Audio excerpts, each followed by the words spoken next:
Very special athlete. The young lady you're about to meet overcomes incredible odds every time she competes. Joe Fowler has the story.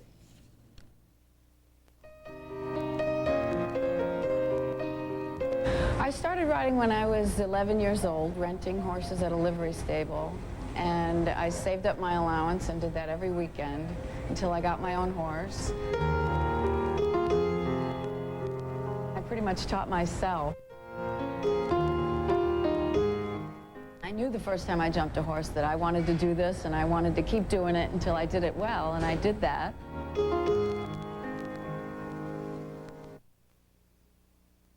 I was helping a friend out, schooling this horse through a combination. It was a horse right off the racetrack. I was sitting on the horse, was leaning over to put on a spur with one leg hiked up and my back twisted in a very vulnerable position. And we think he must have been stung by a bee right between the legs because he just reared, leaped forward, and bucked all in one motion. And my back snapped in the air. Patty Shannonberg's back snapped, and her life was changed forever. 9, one more, take it up all the way.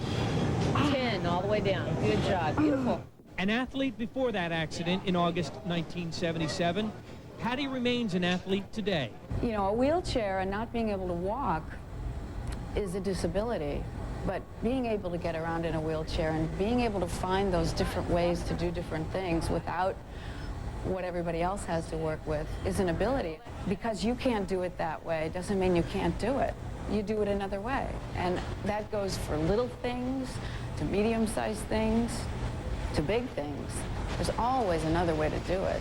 Finding other ways to do it. Well, Patty Shannonberg has become an expert at that. We found out. She took us 8,000 feet into the mountains.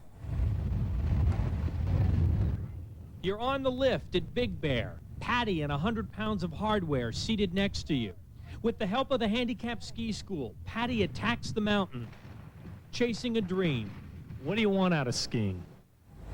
Ultimately, I would like to compete in the Olympics. There's only 2 women competing on the U.S. disabled ski team at this time, and there's only 2 women in the world at my level of injury competing. Putting Patty in rare company and providing her with the kind of incentive that she felt many years ago on a horse. You know, you're born with 10,000 things you can do, and you get hurt, and then you can only do 8,000 or 9,000, but the other 1,000 you never would have done anyway.